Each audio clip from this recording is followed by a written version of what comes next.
It's a pleasure. Donald Trump says the president is picking a fight, not with him, but with business owners. President Obama taking a lot of heat for saying, if you've got a business, you didn't build that. Now the president says he meant the business owners didn't build the bridges and roads and that businesses need. What does Donald Trump think? We asked him earlier. Donald, nice to talk to you. Hi, Greta.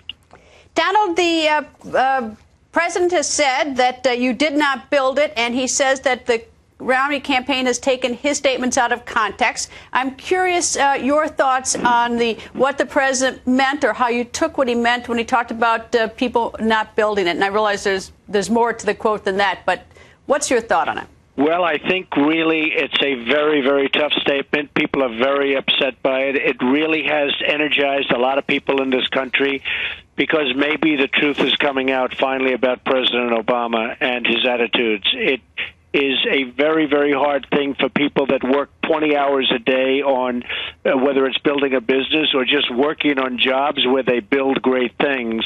It's very hard for those people to take. When they hear a statement like that, it's a very, very difficult statement for them to take.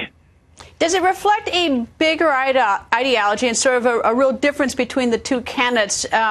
President Obama thinking perhaps that the government has a greater role in helping business, and the Republican view, Governor Romney's view, is that it's the individual who has the greater role in building business. Well, I think it does reflect ideology. There's no question about it. I think this is where Obama comes from in the first place. This is what he really believes. This is what he thinks. I think he wished he didn't make the statement because it's gotten tremendous heat. And you see other things, I mean, not only this, but other things are leading to a point where, as of yesterday, Romney is leading in various polls and doing very well. So people are not wanting to hear that in this country. When you look at what's happened with this country, how this country has built itself up from its bootstraps. I mean, how they've worked. People have worked so hard. And forget about Donald Trump. I mean, people, and I do work hard, and I'm proud of that, but people are working hard, and then they hear a statement like this, they don't like it. Vice President Biden has said that the wealthy do very, very well and do not need a tax cut. Now, I think it's indeed true that Donald Trump, you're very wealthy, you do not need a tax cut. But tell me how a tax cut or the continuation of the existing tax rate for you, what it does for you in terms of job creation. Are you more likely to create more jobs if it stays as it is or not? What's the real impact on business? Well, Greta, look at what's happening right now. It's stagnant. Everybody is just holding back. Nobody knows what's going to happen. Nobody wants to invest in this climate. And people that have money are holding back. Banks are afraid to make loans. It's a mess. And you look at the taxes, you look at what's going on with the taxes, where some people want to just take them away. You have almost a majority now of people that don't pay any tax in the country. And at some point, it's got to stop. But something I say that I don't hear a lot of other people saying is, where's this money being spent? You know, they raise your taxes, and they keep raising your taxes, and then you look at Solyndra, and you look at all of these horrible investments that, frankly, investment bankers should be making, not our government. Our government shouldn't be making an investment in Solyndra. Solyndra, they take hundreds of millions of dollars and then just blow it in a matter of weeks. And this is where our tax money goes.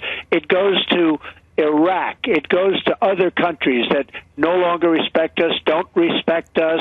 It's going to blow to hell as soon as you see what happened with Iraq yesterday, where 100 people were killed. And we're in there for $1.5 trillion, and we have nothing to say about it. So a lot of people not only disagree with the tax hike, and you're talking about a very substantial tax hike, they want to know, where's their money going to? Is it going to continue to be thrown away like they've been throwing it away? It's a very difficult thing. And then just to end it is, we are in such a fragile world right now in terms of this economy that to be raising taxes now on job producers is a very, very dangerous thing to be doing. Well, it's very dangerous if it has a direct impact on your job creation. And I'm curious whether or not, as a realistic matter, is that, forget whether, people think it's fair or not fair, whether, who's paying taxes, who's not paying taxes. Would a tax hike have an impact on how many jobs Donald Trump creates beginning January 1? Well, it would, but if you look at Obamacare, that's a 21 different tax hike. You know, if you look at that, I was reading this morning that there are in there 21 at a minimum, but 21 different taxes, and you're talking about a tax hike of 21 different taxes, and in some cases new taxes being put on. And even the Supreme Court said it was a tax. So you look at that and you add that with everything else, and it certainly does have an impact. We're not talking about small tax increases. We're talking about very major tax increases, and maybe the biggest tax increase of all is Obamacare. Well, one of the things I think that should be put into the mix and discussion is, at least as I've seen the estimates, is that if the tax cuts do expire to those who make more than $250,000 a year, it means that we can fund the federal government for another 8 days. I don't know what we're going to do about the other it's 357 a very, very small days. Amount of money. Absolutely. Yeah, so I'm trying to sort of like, are the 8 days worth any sort of impinging on the people who might create jobs if they don't, if they have a continued tax rate? That's what I'm trying to measure. The answer is no. And if you look at what Ronald Reagan did, he started cutting taxes and the economy started to grow and it became great. And frankly, it's such a wrong answer. And people really have other choices. You know, people with money can go to lots of other countries to invest. They can go to China. They can go to India. They can go to many other places. It's no longer like in the good old days where you go to a different state. If you don't like New York, you could go to Florida. Today, if you don't like this country or if you don't like a certain area where you are because taxes are too high, you can invest in other countries and you can be there in 5 hours on a plane. So it's a very different world than it was even 10 years ago. All right. Secretary of Treasury Geithner today testifying before the House Financial Services. He said this in part, and I'm curious whether or not you agree with him. He said that what is happening in the country is that as a result of the Obama administration policies, that increased credit that is becoming more available at banks. Is that true? Do we have more stable banks at increased credit? If you're very rich and if you want to borrow money, if it's Donald Trump, believe me, it's very easy to borrow money right now. Very, very easy. And I get it at such a low rate, it's incredible. I've never seen anything like it. If you're a very fine person and a very good developer or business person, and you're trying to build a business and you want to borrow money, you cannot get money at any price. The banks are not loaning money to people that want to build businesses, and that's a real problem for the country. It's never been like this. So the rates are very good if you don't need the money. If you don't want money, they want to loan you money. If you need money, you cannot borrow it at any rate. Well, so is there increased credit? I mean, one of the ways that we sort of rev up the economy is that people go out and build things, or they go out and create things, but they also they borrow money in order to have that happen. If you're not a Donald Trump, if you're not a billionaire, let's say you're only a millionaire, are you able to get credit to expand your business right now? Is the Secretary right that credit is more available? The answer is no. You cannot get credit. If you need money to build a business and you're a very solid citizen with good credit ratings and everything, but you need money to build a business, but you don't have a lot of money, but you have great ideas and great concepts, and it's a wonderful business or development if it were real estate, you cannot get money. No. Is there anything that the Obama administration has done that you think is really smart to help the business community to create jobs? Look, I think they're trying. Obviously, they have to be trying. It's inconceivable to think that they're not. But certainly not a lot is happening to help the business community. Business is in a funk. They're in a total funk right now. They're just not moving. They're afraid to move. Whether it's Obamacare happening and what's going to be the next thing that comes down the pike. So business is not moving. It's stagnant. They don't have confidence. I'm sure they're trying. You know, I mean, Geithner is a good man. Sort of they want to try, but it's not happening, Greta. It's just not happening. But that sort of feeds into the recent Gallup poll, is that 2-to-1, apparently, the American voters like President Obama more than Governor Romney. President Obama's likability factor is 2-to-1 better than Governor Romney. But likability, is that a reason to vote for someone?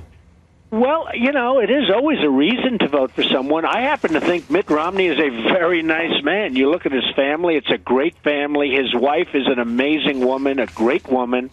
And I happen to think he's a very, very high-quality, nice man and solid as a rock, and I can't understand why his popularity isn't through the roof, because, frankly, he has every single quality you need for likability. He's a great person. If you talk to a Republican or even some business people, they make you think that it's going to be absolutely catastrophic if President Obama is reelected in terms of the economy and businesses and job growth. Is no matter who is elected, can the business community respond to it? Can you adjust to anything, or is it going to be catastrophic? Well, it's certainly not going to be very positive. I mean, there are many people that are waiting to see what happens with the election. And if Mitt Romney gets in, they're going to be investing, and they're going to be going wild, and they're going to be creating jobs. And if Obama gets in, I think they're going to be very, very upset and go to lots of other places. They have very little confidence in the country. I guess I'm trying to figure out what's the scare factor. I mean, are we getting the scare factor from some people, or do you think it's these are very serious times, and it makes a big difference on those whether tax credits or tax rates are extended or not? Well, I've been saying, and I've been saying for a while, I think this is one of the most important elections this country has ever had. There's a whole psychology. You started off this interview talking about building businesses and, what the statements were and everything else. The fact is, that is a mindset right now, that we didn't do it, that people that work hard didn't do it. It had virtually nothing to do with them. Well, that is not what it's all about, and that's not what this country is all about. So I think that people are very nervous, and I think they're actually, in many cases, scared. Business people, hardened veteran business people, are scared to see what would happen if Obama gets a second term. Donald, thank you. Always nice to